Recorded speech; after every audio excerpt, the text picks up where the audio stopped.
Hello everyone, कैसे हैं आप सब। होप आप सभी की प्रैक्टिस बहुत ही अच्छी चल रही होगी।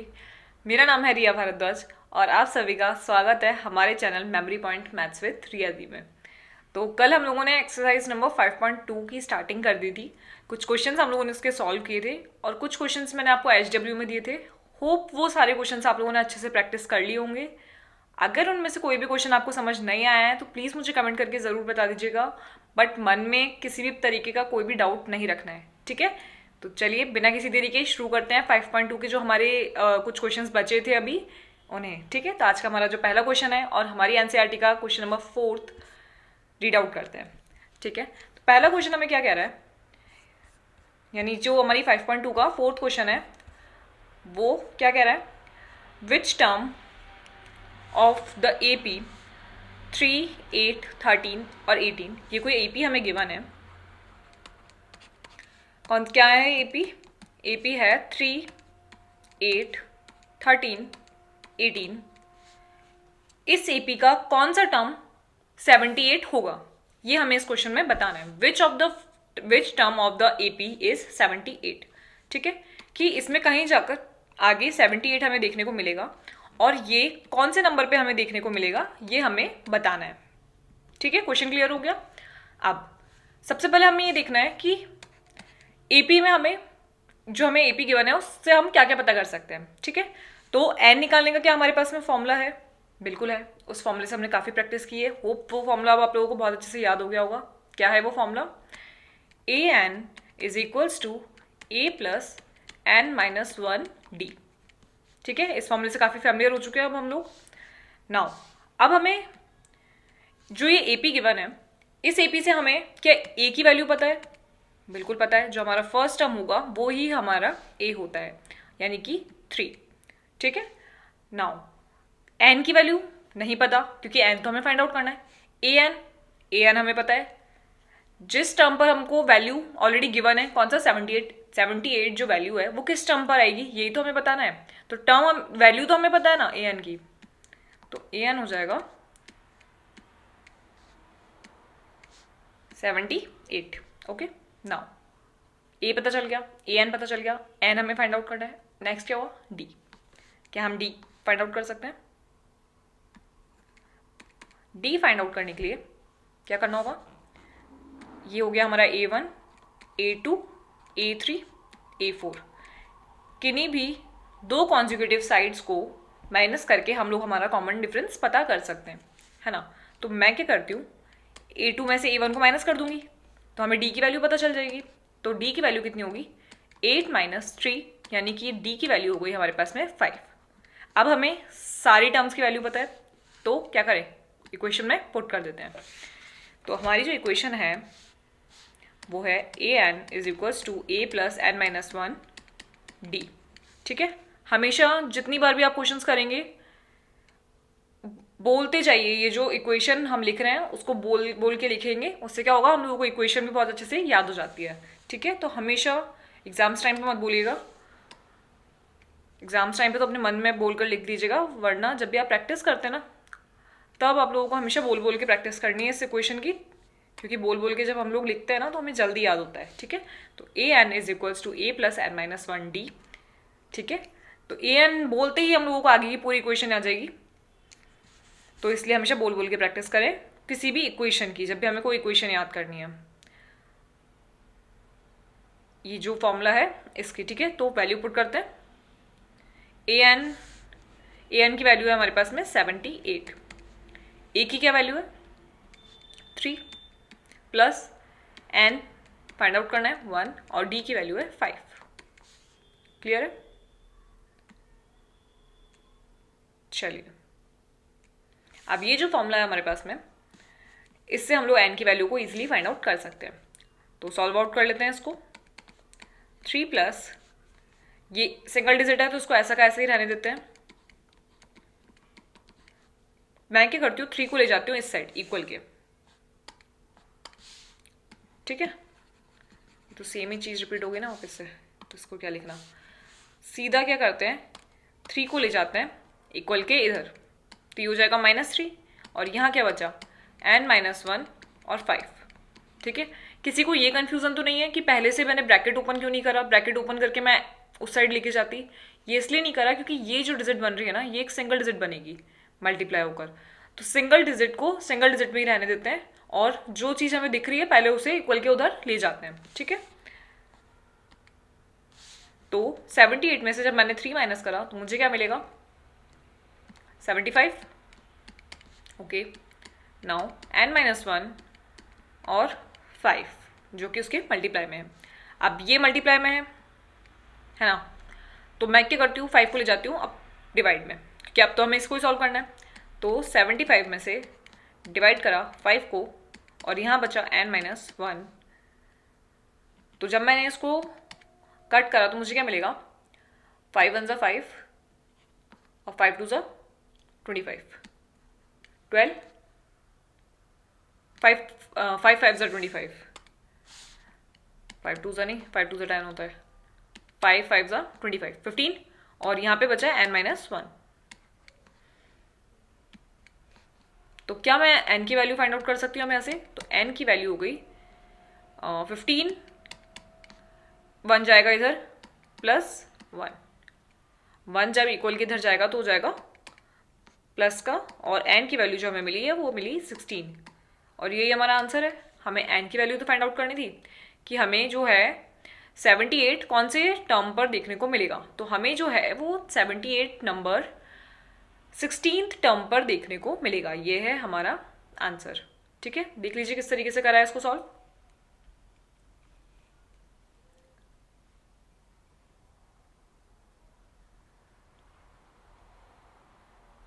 हमें एपी गिवन थी, एन की वैल्यू फाइंड आउट करनी थी, तो एपी से हम लोग ए फाइंड आउट कर सकते हैं। ए जानते हैं, डी जानते हैं और ए एन जानते हैं, क्योंकि ए एन भी हमें गिवन है जिसकी हम लोगों को टर्म फाइंड आउट करनी है। और हम लोग हमारा सबसे इंपॉर्टेंट जो फॉर्मूला है इस चैप्टर का वो जानते हैं। ठीक है, बस कुछ नहीं करा, वैल्यूज पुट करी है और इक्वेशन को सॉल्व आउट किया है।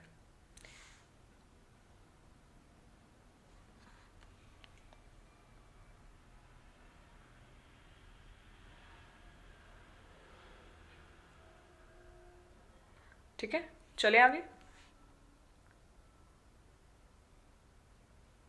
वीडियो को पॉज करके भी आप लोग इन क्वेश्चंस को लिख सकते हैं।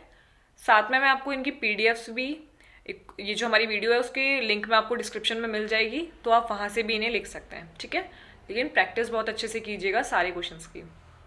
ओके, चलिए नेक्स्ट क्वेश्चन रीड आउट करते हैं। नेक्स्ट क्वेश्चन हमें क्या कह रहा है?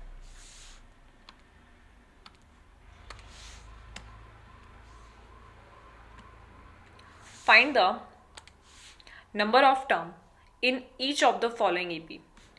ओके, नंबर ऑफ टर्म यानी कि भाई एन की वैल्यू फाइंड करनी है, और जो हम लोगों को दोनों एपीज नीचे गिवन है, ये वाली एपी और ये वाली एपी, इन दोनों की नंबर ऑफ टर्म्स हमें फाइंड आउट करनी है कि इनमें कितनी कितनी नंबर ऑफ टर्म्स हैं। ठीक है, कर सकते हैं, बिल्कुल कर सकते हैं। कैसे? सेम जैसे अभी लास्ट क्वेश्चन करा, पहला ही क्वेश्चन देखते हैं। पहला जो एपी है वो देखते हैं क्या गिवन है हमें। पहला एपी 7, 13, 19 एंड सो ऑन, और ये कहाँ तक मिल रहा है हम लोग को? 205 तक। ठीक है, तो यहाँ हमें पहले पता है ए की वैल्यू, यह हो गई हमारी nth टर्म, ए एन की वैल्यू। और क्या मैं डी की वैल्यू फाइंड कर सकती हूँ? बिल्कुल कर सकती हूँ। कितना? डी हो जाएगा हमारा A2 माइनस A1, जहाँ पर A1 है ये A2, ये A3, तो डी हो जाएगा 13 माइनस 7 यानी कि 6। ठीक है, और क्या पता है हमें यहाँ पे?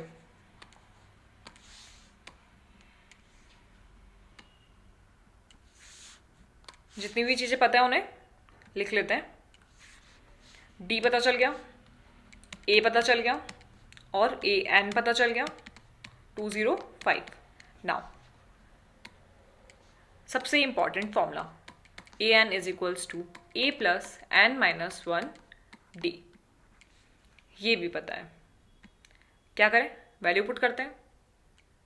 चलिए, तो ए एन की जो हमारे पास में वैल्यू है वो कितनी है? 205। ए की हमारे पास वैल्यू कितनी है? 7, प्लस एन की वैल्यू हमें पता करनी है, तो एन माइनस 1 लिख देंगे, और डी की वैल्यू भी हमें पता है कितनी, 6। ओके, तो 205, 7 ले जाएंगे इस साइड, ये हो गया माइनस का 7 इज इक्वल्स टू n-1 6। ठीक है, तो 205 में से जब 7 माइनस होगा तो हमारे पास बचेगा 198 और यहाँ मिलेगा हमें n-1 अब डिवाइड में वो मल्टीप्लाई में 6। अभी जो 6 है ये आ जाएगा 198 के डिवाइड में और यहाँ बचेगा n-1। ठीक है, आप क्या करें, डिवाइड कर लें इसको। तो 6 कितने टाइम्स आएगा, 198। 198 कितनी बार कट होगा 6 की टेबल में, देख लेते हैं डिवाइड करके।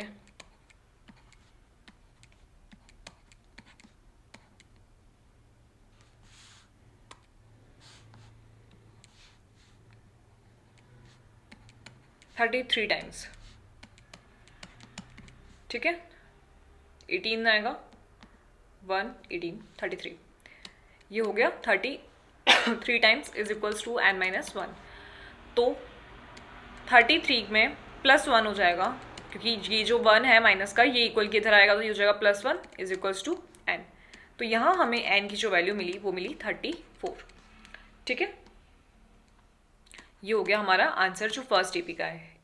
तो इसका क्या मतलब हुआ कि ये जो एपी हमें गिवन थी 7, 13, 19, इसमें हमें जो 205 मिल रहा है वो मिल रहा है 70 कितने टर्म्स पे, 34th टर्म पे।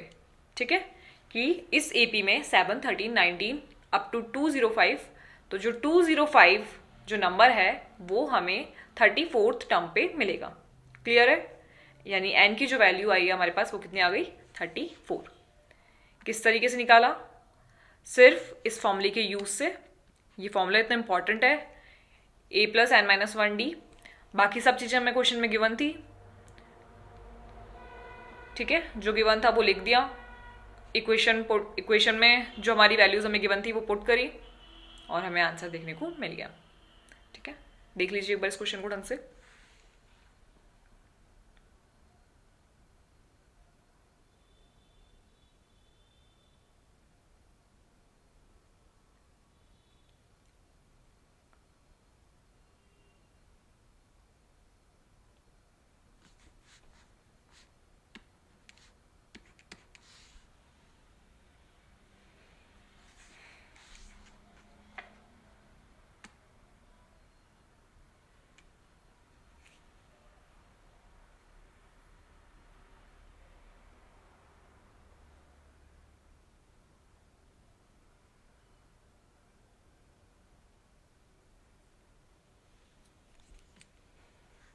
ओके, चले आगे, अगला क्वेश्चन देखें। बस इसमें तो n की वैल्यू निकालनी थी हम लोगों को, सिंपल सी निकल चुकी है। नेक्स्ट एपी देखते हैं क्या गिवन है। अगली जो हमारे पास में एपी है वो है 18, 15 1/2, 13 और माइनस का 47। चलिए नेक्स्ट को सॉल्व करूं।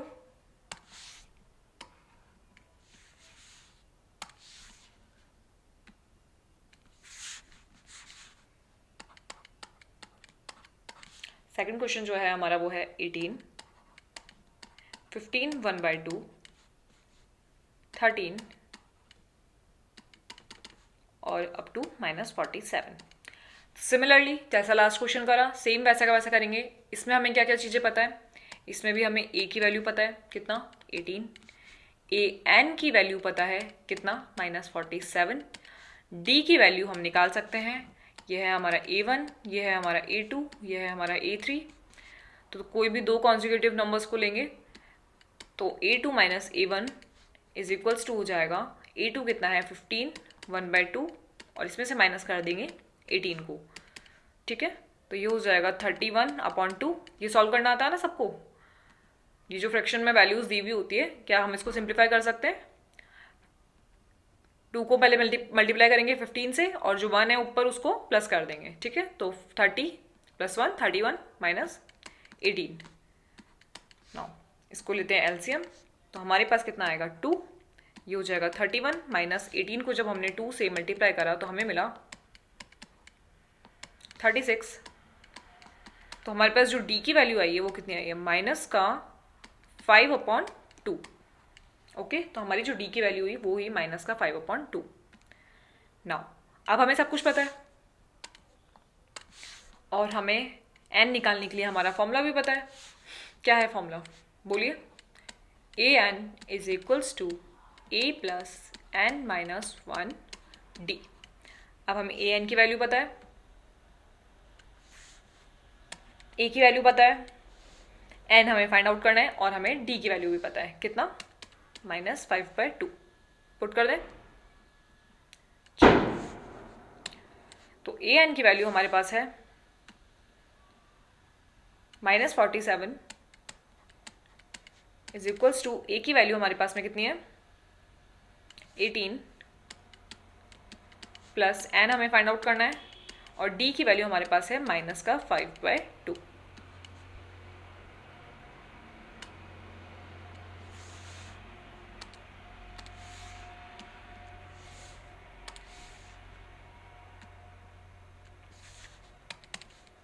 -47 -18 इक्वल के इधर ले जाते हैं और ये जो सिंगल डिजिट है इसको इधर ही रहने देते हैं, -5/2।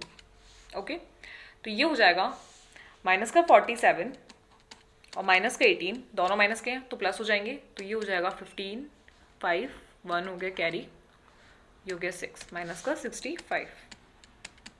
ठीक है, और इधर क्या बचा, n-1 -5/2। नाउ ये जो 5/2 है ये हो जाएगा इसके डिवाइड में, तो माइनस का 5/2 पूरा डिवाइड में जाएगा तो क्या बचेगा, ये 2 तो आ जाएगा ऊपर और नीचे बचेगा -5। ठीक है, ये चीज़ आ गई समझ में किस तरीके से करा है, क्रॉस मल्टीप्लाई की तरह 2 तो चला जाएगा ऊपर और 5 रह जाएगा नीचे, है ना। तो ये माइनस से माइनस कट हो जाएगा और 5 से 65 भी कट होगा, कितने टाइम्स, 5 1 5 और 5 2 5 3 15, 5 3 15, 13 टाइम्स। 13 को जब हमने 2 से इंटू करा तो हमें मिला 26 और n-1।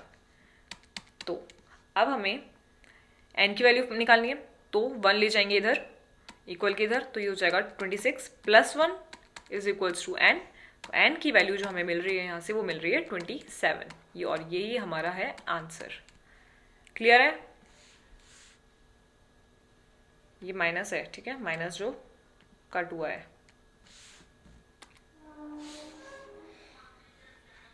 ठीक है, क्लियर है किस तरीके से हम लोगों को 27 मिला। यानी कि क्वेश्चन हमें जो कह रहा था 18, 15, 1/2, 13 और -47, ये जो हमें एपी गिवन थी, इस एपी की जो -47 वैल्यू है वो हमें कितने नंबर पे देखने को मिलेगी, ये इसकी 27th टर्म है, ये हमें 27 नंबर पे देखने को मिलेगी। ठीक है, इस तरीके से हमने फाइंड आउट किया है। देख लीजिए एक बार इस क्वेश्चन को ढंग से।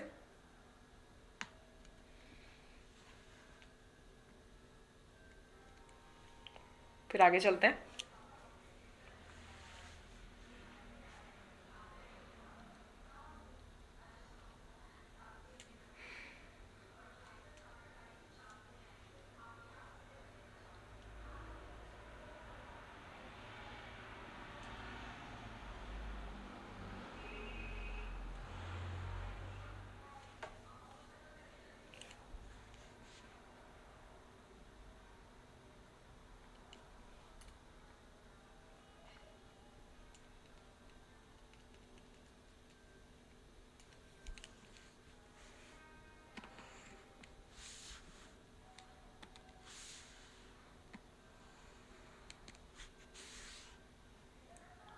ठीक है, चले आगे, अगला क्वेश्चन देखते हैं। बिल्कुल इजी से क्वेश्चन थे, इसमें तो कुछ भी नहीं करना था, सब कुछ हमें गिवन है एपी के थ्रू और हमें हमारा फॉर्मूला भी पता है, तो फॉर्मूले से हम लोग एन की वैल्यू इजीली फाइंड आउट कर सकते हैं। ओके, चलिए नेक्स्ट क्वेश्चन रीड आउट करते हैं। नेक्स्ट क्वेश्चन हमें क्या कह रहा है, check whether -150 is a term of AP.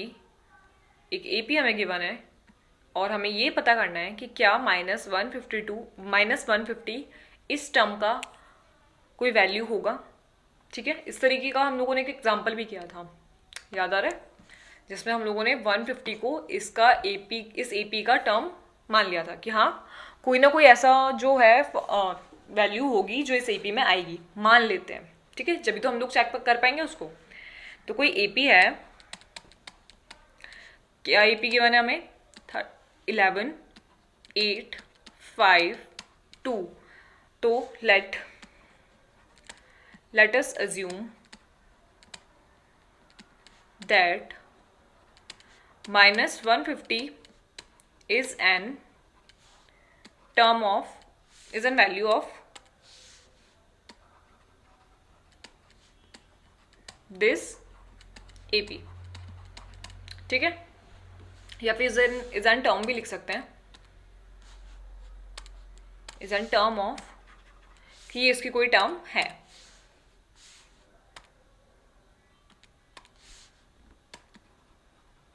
ठीक है।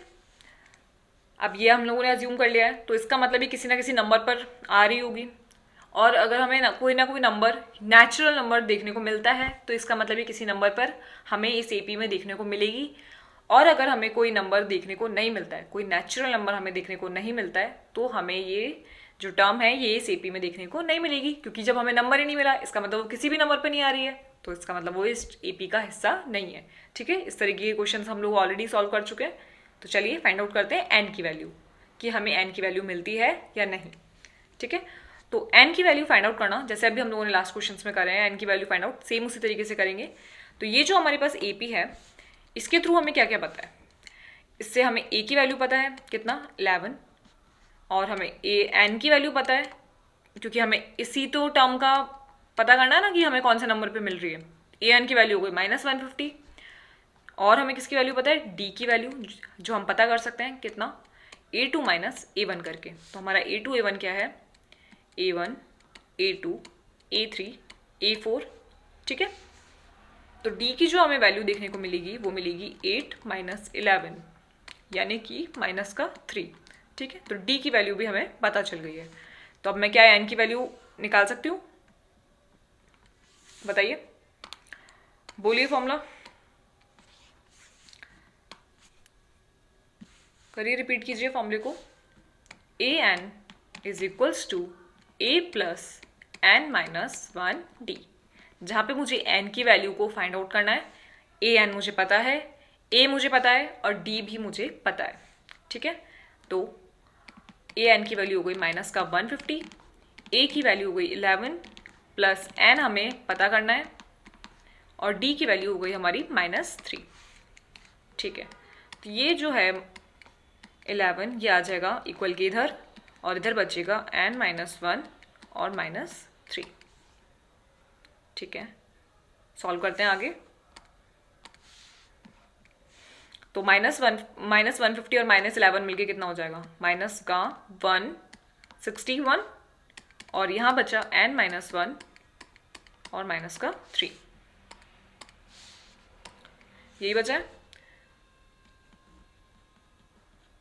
ये हो गया 61। अब ये जो -3 है इसको ले जाते हैं डिवाइड में, तो ये हो जाएगा 161 - 3 इज इक्वल्स टू n-1। तो क्या 161 जो है वो 3 से डिवाइड हो रहा है,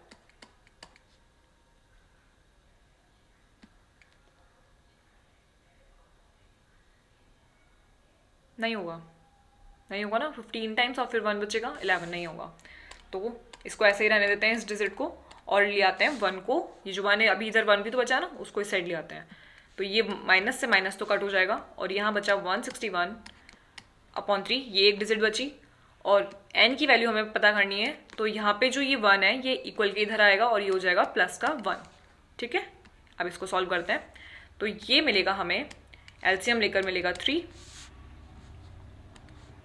एलसीएम लेकर मिला 3, और ऊपर बचेगा 161 प्लस यहाँ बचेगा 3, ठीक है। 3 1 3, और ऊपर मल्टीप्लाई हो जाएगा 1 से, तो 3 इज इक्वल्स टू n।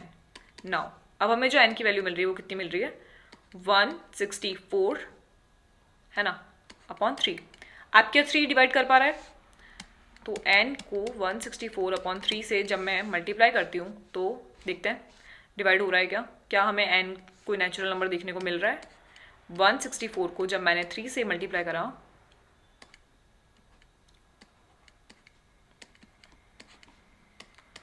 3 4 12 2, यानी कि यहाँ तो हमें मिला 54 2/3, यानी जब मैंने इसको सॉल्व करा तो मुझे मिल रहा है 54 2/3 which is not an natural number. ये हमें कोई फिक्स्ड नंबर यानी कि कोई नेचुरल नंबर देखने को नहीं मिल रहा है, यहाँ हमें पॉइंट्स में डिजिट मिल रही है, इसका मतलब हमें कोई नंबर देखने को मिला ही नहीं। तो लिख देते हैं value of n is not an natural number.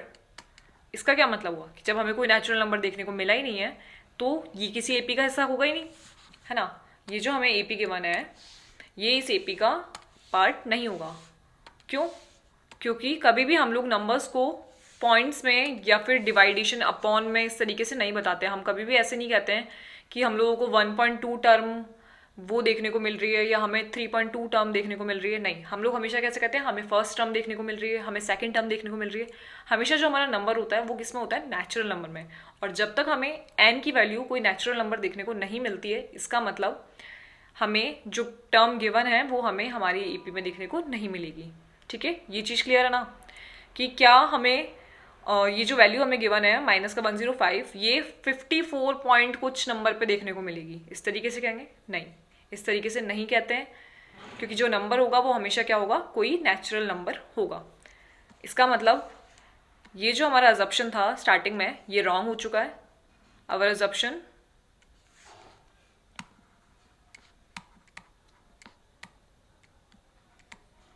जो है हमारा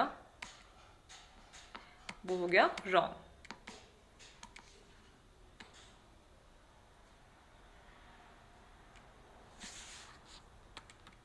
तो अपन डायरेक्टली लिख देते हैं कि जब हमें नेचुरल नंबर देखने को नहीं मिला दैट मीन -105 जो है is not a term of given AP. Okay, तो ये चेक हो गया इस तरीके से। देखिए किस तरीके से चेक करा है इसको, देख लीजिए। एपी गिवन थी, जो चीज़ें हमें एपी के थ्रू हमें पता कर सकते हैं उन चीज़ों को हमने लिख लिया, और हम लोगों को एक बहुत ही इंपॉर्टेंट फॉर्मूला पता है जिस फॉर्मूले की हेल्प से हमने एन की वैल्यू को निकालना चाहा, लेकिन हमारी एन की वैल्यू कोई हमें नेचुरल नंबर देखने को नहीं मिली। इसका मतलब जो -150 है वो हमारी एपी का हिस्सा नहीं होगा। ठीक है,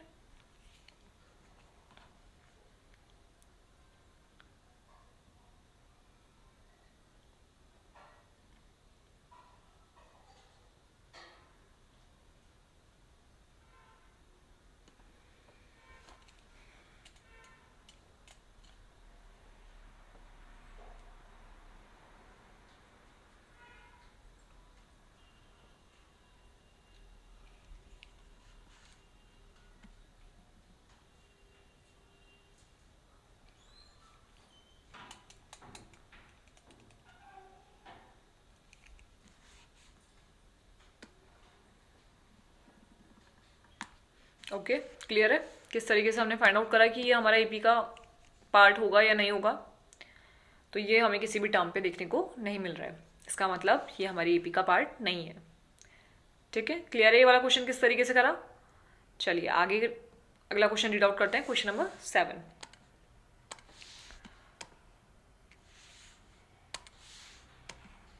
क्वेश्चन नंबर 7 में हमें क्या गिवन है? Find the 31st term of an AP whose 11th term, यानी कि इसमें जो हमें गिवन है उसे लिखते जाते हैं whose 11th term is 38 and 16th term is 73।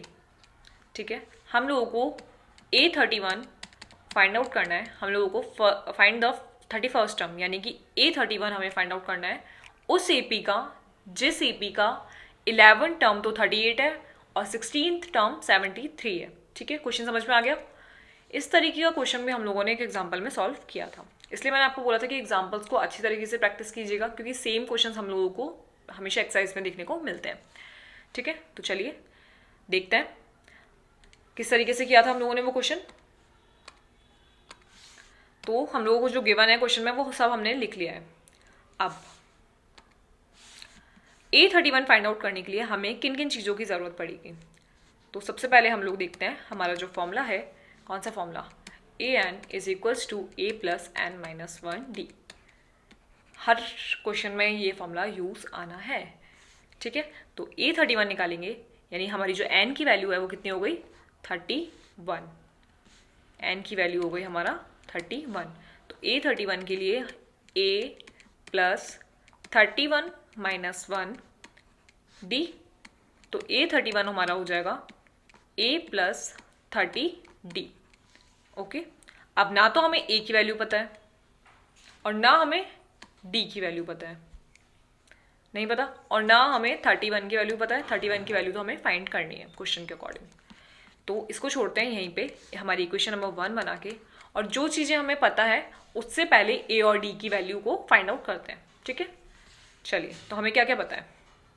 हमें पता है जो हमारा A11 है उसकी वैल्यू है कितनी, 38। तो A11 को मैं इस तरीके से लिख सकती हूँ, a प्लस 11 माइनस 1d। लिख सकते हैं इस तरीके से, बिल्कुल लिख सकते हैं। हमारा जो an वाला फॉर्मूला उसके अकॉर्डिंग हम लोग इसको लिख सकते हैं। तो A11 की जो वैल्यू है वो कितनी की बना है हमें, 38। तो यहाँ मैं लिख देती हूँ 38 इज इक्वल्स टू a हमें नहीं पता है, और ये हो गया 10 और ये हो गया d।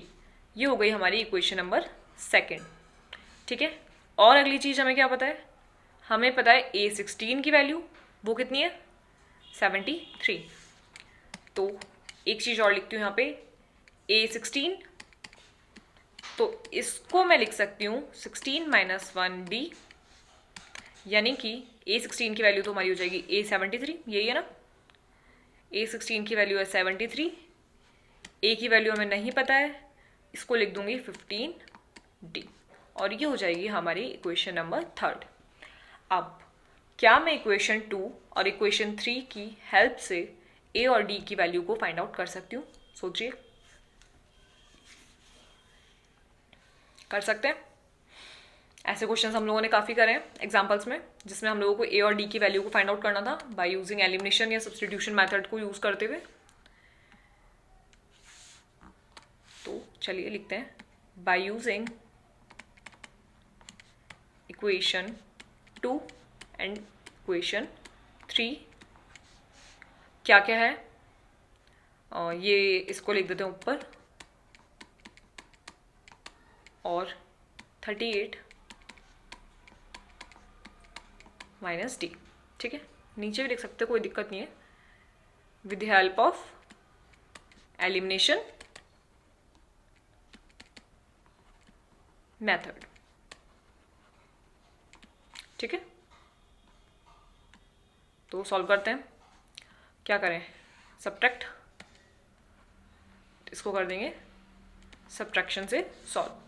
तो जब मैं इसको सब्ट्रैक्ट करूंगी तो ये हो जाएगा माइनस का और माइनस का हमारा साइन चेंज, और a हो जाएगा कट, प्लस का a माइनस के a से कट हो जाएगा।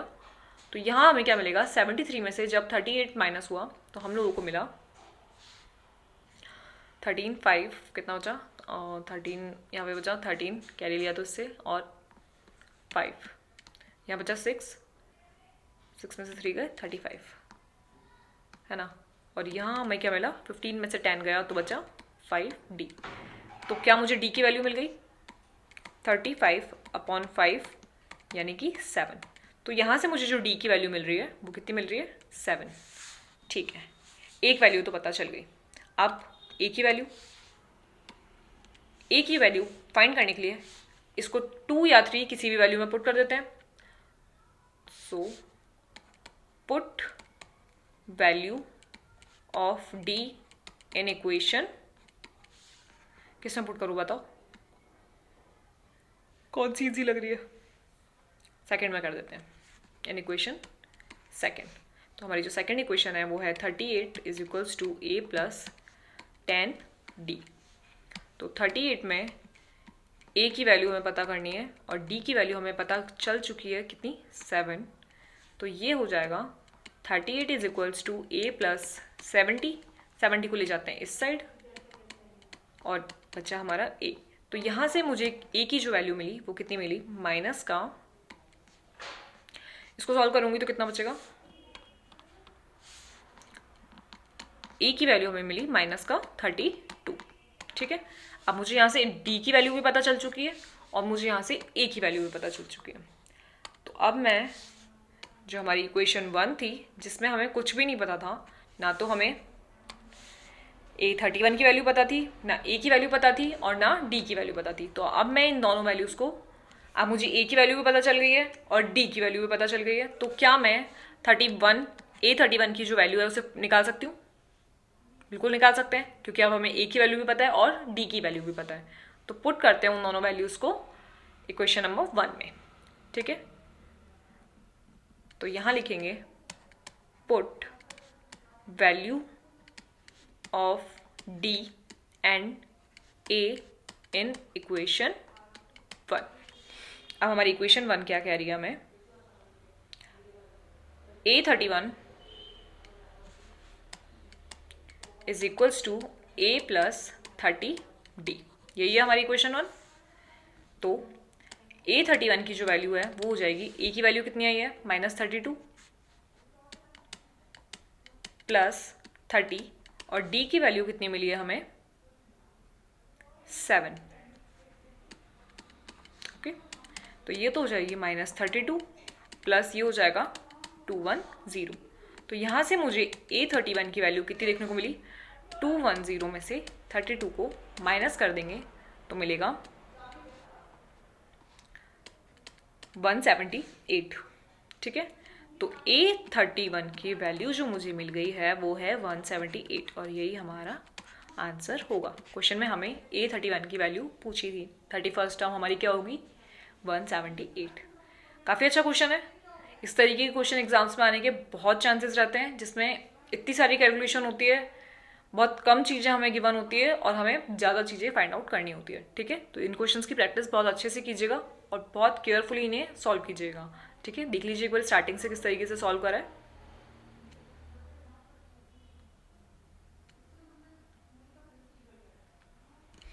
देखिए,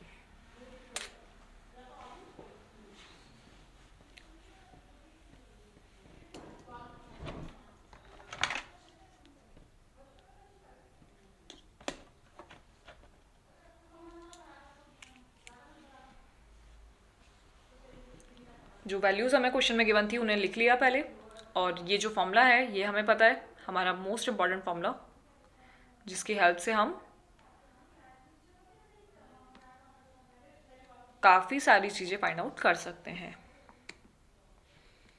ठीक है, और इसमें जिन जिन वैल्यूज़ की हमें नीड थी वो वैल्यूज़ हम लोगों ने गिवन वैल्यूज़ के हेल्प से निकाल ली। ठीक है, देखिए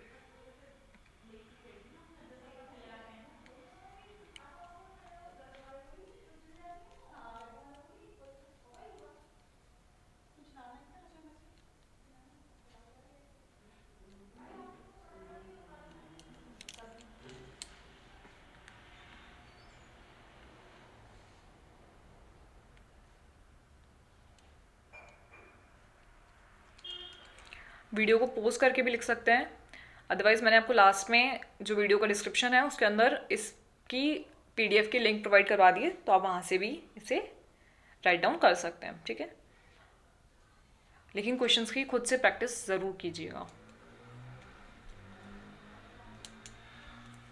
बाय यूजिंग एलिमिनेशन मेथड हमने डी और ए की वैल्यू फाइंड आउट कर ली, और ए और डी की वैल्यू फाइंड आउट करते ही हम लोग A31 की जो हमारी इक्वेशन बनी थी उसमें इसको पुट कर देंगे और हमारी A31 की वैल्यू को फाइंड आउट कर लेंगे। ठीक है, क्लियर है? होप इस क्वेश्चन में आप लोगों को कोई भी दिक्कत नहीं होगी। किसी भी तरीके की अगर कोई भी कन्फ्यूज़न या कोई भी दिक्कत आती है तो कमेंट करके बता दीजिएगा। ठीक है, अगला क्वेश्चन रीड आउट करते हैं, क्वेश्चन नंबर 8। चलिए,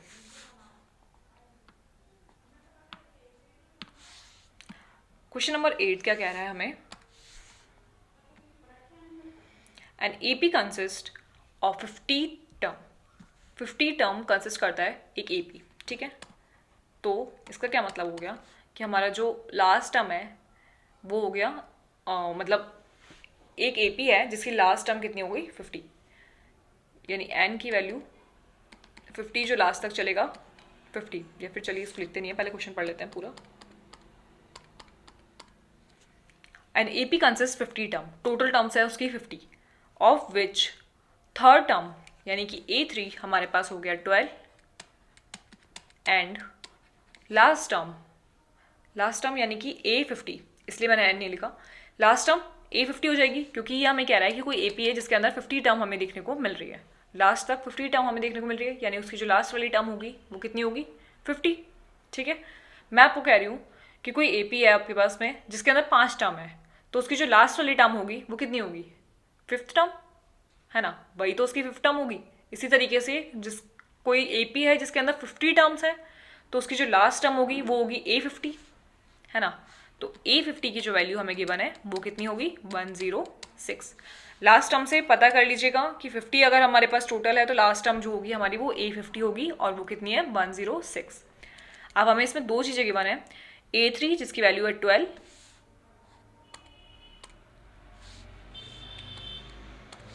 जिसकी वैल्यू है 12 और A50 जिसकी वैल्यू है 106, और हमें क्या फाइंड करना है, find 29th value, 29th term यानी कि A29th हमें फाइंड करना है। तो अब ये क्या सेम जो अभी लास्ट वाला क्वेश्चन करा उस तरीके से नहीं बन गया, दो चीज़ों की वैल्यूज हमें गिवन है, थर्ड वाली टर्म हमें फाइंड आउट करनी है, सेम वही AN is equals to A plus N-1D, इस फॉर्मूले की हेल्प से हम लोग A और D की वैल्यू को पहले निकालेंगे, सेम वही एलिमिनेशन मेथड या सब्स्टिट्यूशन मेथड को फॉलो करते हुए A और D की वैल्यू निकालेंगे और उन वैल्यूज़ को A39 की वैल्यू में पुट कर देंगे। तो A39 की जो हमारी इक्वेशन बनेगी वो अकॉर्डिंग टू दिस फॉर्मूला क्या बनेगी, A प्लस 29 - 1D। ठीक है, अब हमें A29 की वैल्यू पता नहीं है क्योंकि ये तो हमें फाइंड आउट करना है क्वेश्चन के अकॉर्डिंग, A की भी नहीं पता, ये हो गया 28 और D, ये हो गई हमारी इक्वेशन नंबर 1। अब इसके अंदर हम लोगों को वैल्यूज पुट करती जानी है और हमारा जो आंसर है यानी कि A29 की वैल्यू उन्हें फाइंड आउट करना है। सेम पहले वाले क्वेश्चन की तरह सॉल्व आउट होगा, सेम प्रोसेस रहेगी। तो क्या ये क्वेश्चन मैं आपको HW में दे दूँ, बताइए, है ना, सेम रहेगा जो पहले कर चुकी हूँ, पहले सॉल्व करवा चुकी हूँ, उसकी सेम तरीके से प्रैक्टिस कीजिएगा, बस वैल्यूज चेंज है, सेम फॉर्मूला है, सेम मैथड है। ठीक है, तो चलिए ये वाला क्वेश्चन देते हैं HW में, अगर नहीं आए तो मुझे प्लीज़ बता दीजिएगा कमेंट में, इस क्वेश्चन को दोबारा से सॉल्व करवा दूंगी। तो आगे चलते हैं, बहुत बड़ी एक्सरसाइज है, अगले क्वेश्चन को सॉल्व करते हैं और इस क्वेश्चन की आप प्रैक्टिस कीजिएगा। सिमिलर क्वेश्चन है जो अभी हम लोग सॉल्व कर चुके हैं। ठीक है, मेन चीज़ें जो हम लोगों को क्वेश्चन में गिवन थी वो मैंने आपको बता दी है। A की वैल्यू फाइंड कीजिए, D की वैल्यू फाइंड कीजिए और A29 की जो इक्वेशन नंबर 1 है इसमें पुट कर दीजिए। ओके, कर लेंगे, चलें आगे। चलिए HW में ये वाला question number 8। Now next question को रीड आउट करते हैं।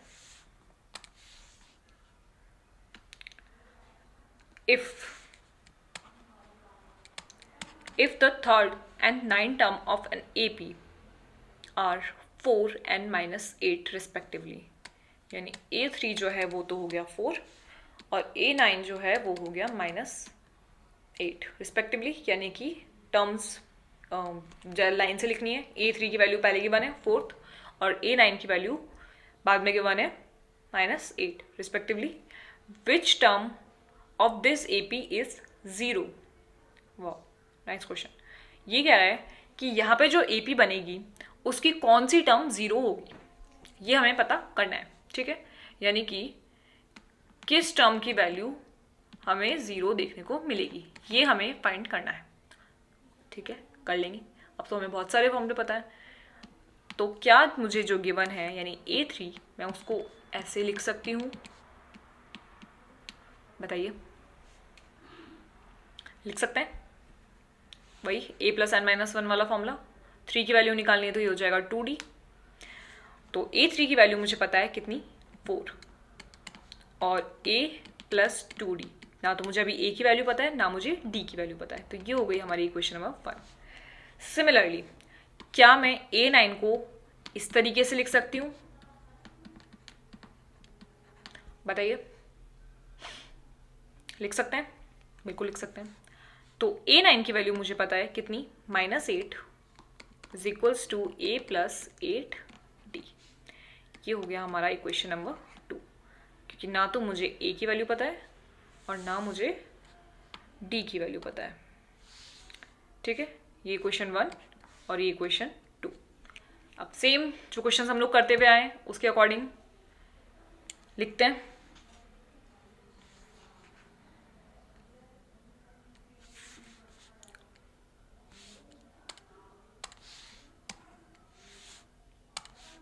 फ्रॉम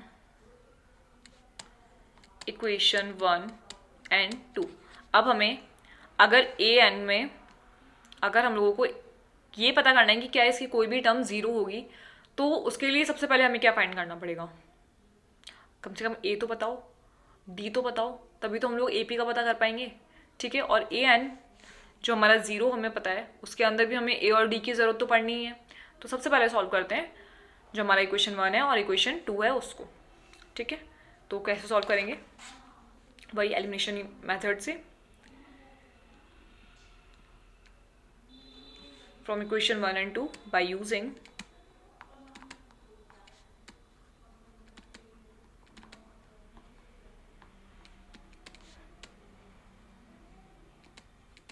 ठीक है, तो 4 is equals to A plus 2D, ये हमें पता है, और -8 is equals to A plus 8D।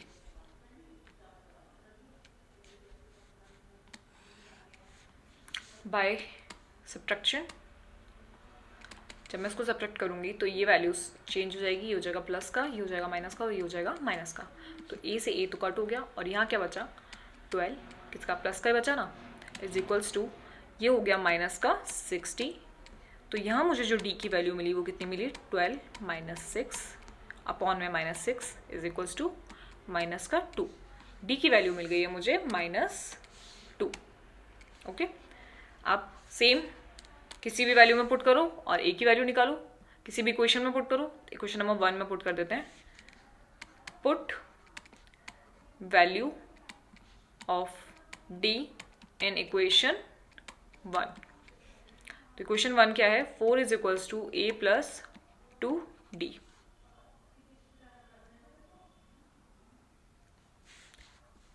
तो 4 is equals to A plus 2 -2, तो ये हो जाएगा माइनस का 4 और 4 को ले जाएंगे इधर तो ये हो जाएगा प्लस का 4। तो A की वैल्यू जो मुझे मिली वो मिली 8। ओके, अब मुझे A की वैल्यू पता है और मुझे D की वैल्यू पता है, तो क्या मैं पता कर सकती हूँ कि क्या मुझे किसी नंबर पर या किसी AN वैल्यू पर 0 मिल रहा है? ठीक है, तो करते हैं पता कि मुझे क्वेश्चन में हम लोगों को क्या पता करना है? Which term of an AP is 0, यानी कि मुझे n की वैल्यू पता करनी है AN पर। तो AN को मैं क्या लिखूंगी भाई? Same formula, A plus n minus 1D, जहाँ पे मुझे AN की वैल्यू पता है कितनी? 0। किसी टर्म पे हमें 0 देखने को मिल रहा है तो AN की वैल्यू हो गई 0। किस टर्म पे मिलना है ये पता करना है n की वैल्यू। ठीक है भाई, क्वेश्चन में हमें गिवन है कि हमें इस AP में कहीं 0 मिल रहा है, लेकिन कौन से टर्म पे मिल रहा है ये हमें पता करना है।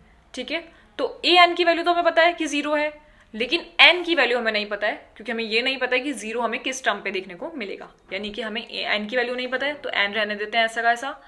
A की वैल्यू हो गई 8 प्लस n माइनस 1 को ऐसा रखेंगे, और D की वैल्यू हमारे पास कितनी मिली थी हमें? -2, तो ये हो गया माइनस का 2। ओके, ये चला जाएगा इक्वल के इधर, तो ये हो जाएगा माइनस का 8 is equals to n minus 1 2 minus के 8 के डिवाइड में आ जाएगा 2, ये जाएगा ना इक्वल के इधर तो डिवाइड में आ जाएगा। तो यहाँ से ये कट होगा 4 टाइम्स, यहाँ बचा n माइनस 1, तो मुझे जो n की वैल्यू देखने को मिली है वो मिली है 5। क्लियर? यानी कि जो हम लोगों को 0 देखने को मिल रहा है वो कौन से टर्म पे मिल रहा है, 5th टर्म पे।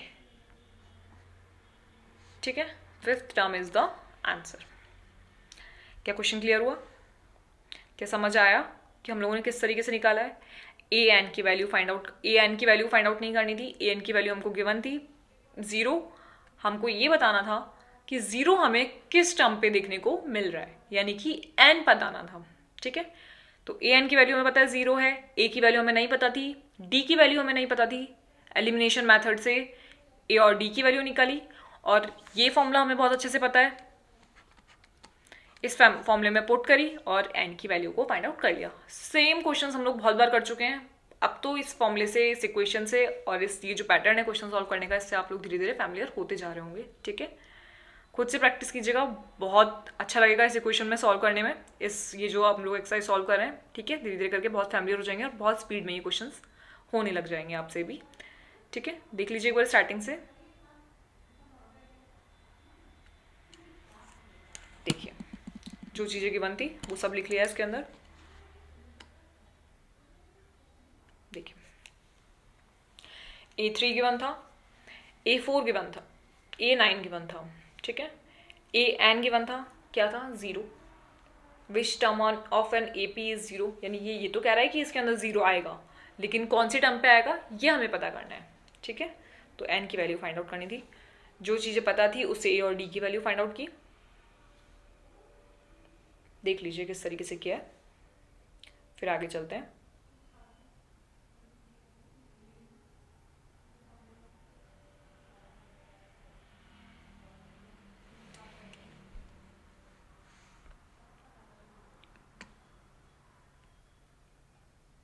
एलिमिनेशन मेथड से D फाइंड करा, फिर A फाइंड करा,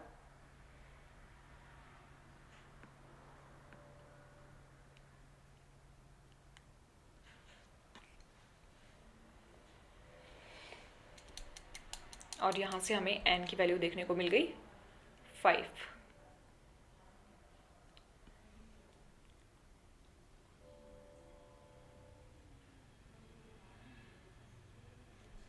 ठीक है, क्लियर है? अगर थोड़ा सा स्पीड में लग रहा हो ना, तो वीडियो की स्पीड थोड़ा सा कम करके देख लीजिएगा।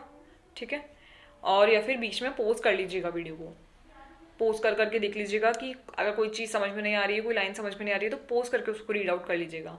ठीक है, क्योंकि बहुत सारे क्वेश्चंस हैं, इतना टाइम नहीं है कि मैं हर क्वेश्चन को लिखने के लिए रुकूं, इसलिए मैं आपको PDF भी प्रोवाइड करवा रही हूँ लास्ट में। ओके, तो पॉज करके देख लीजिएगा। और वैसे तो सबको समझ में आ ही रहा होगा, और अगर मेरी स्पीड आपको ज़्यादा लग रही है तो प्लीज़ थोड़ी सी स्पीड को, जब कि वीडियो स्पीड का ऑप्शन दिया हुआ होता है, उससे कम कर लीजिएगा थोड़ी सी स्पीड को। ठीक है, चलिए नेक्स्ट क्वेश्चन रीड आउट करते हैं। Question number 10th।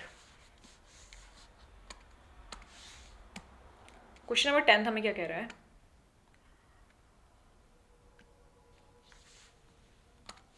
The 17th term of an AP exceeds its 10th term by 7.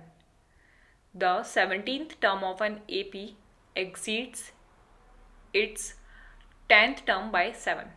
Okay, find the common difference. तो क्वेश्चन हमें क्या कह रहा है कि जो हमारी 17th टर्म है वो हमारी 10th टर्म से 7 ज़्यादा है। क्या हमारा क्वेश्चन हमें यही कह रहा है? The 17th term of an AP exceeds its 10th term by 7। क्या ये बात समझ में आई जो मैंने बोला कि हमारी जो 17th टर्म है वो हमारी 10th टर्म से 7 ज़्यादा है, यही कह रहा है ये क्वेश्चन।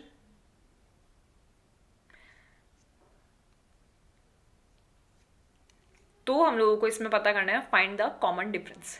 तो हमें इसमें D की वैल्यू को फाइंड करना है, तो कर सकते हैं। A17 को किस तरीके से लिख सकती हूँ मैं?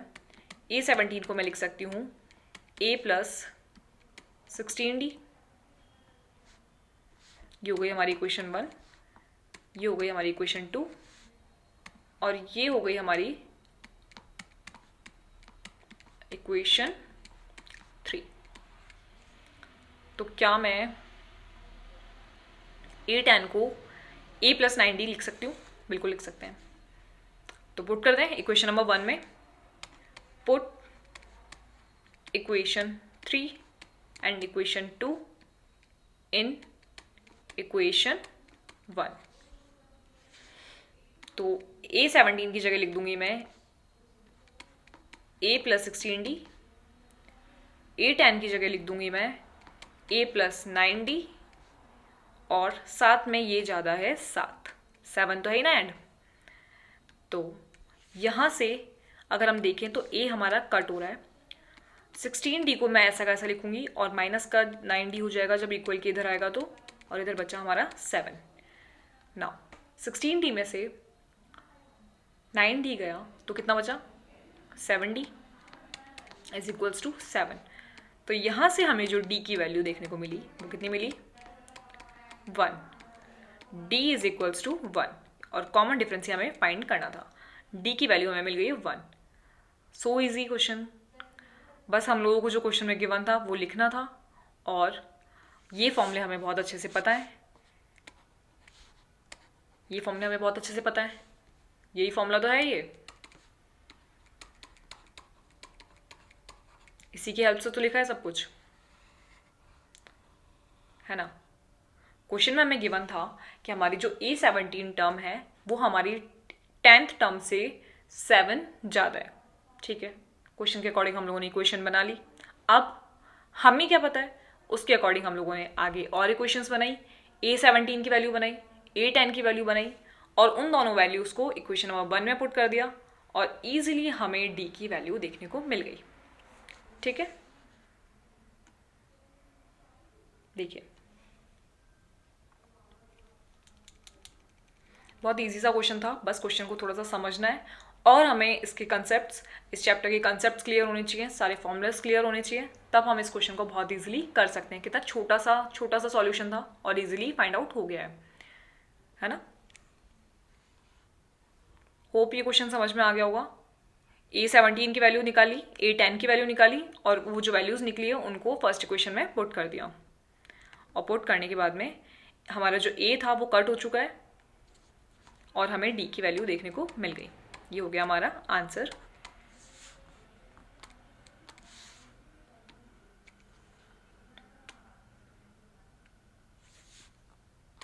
ठीक है, तो ये था हमारा क्वेश्चन नंबर 10th। अभी भी इसके अंदर काफ़ी क्वेश्चंस बचे हैं, ये जो एक्सरसाइज है, तो इतने क्वेश्चंस की प्रैक्टिस कीजिए पहले। मिलते हैं अगले क्वेश्चंस के साथ में अगले लेक्चर्स में। तो कीप प्रैक्टिसिंग। एक क्वेश्चन मैंने आपको होमवर्क में दिया है, उसको अच्छे से प्रैक्टिस कर लीजिएगा, और ये जो जितने भी क्वेश्चंस मैंने आज सॉल्व करवाए इनको भी रिपीट कर लीजिएगा, और इन क्वेश्चंस की भी अच्छे से प्रैक्टिस खुद से कर लीजिएगा। ठीक है, मिलते हैं अगले लेक्चर में। जब तक के लिए प्रैक्टिस कीजिए, और लाइक, शेयर और सब्सक्राइब करना बिल्कुल मत भूलिएगा मेरे चैनल को। ठीक है, जब तक के लिए बाय बाय।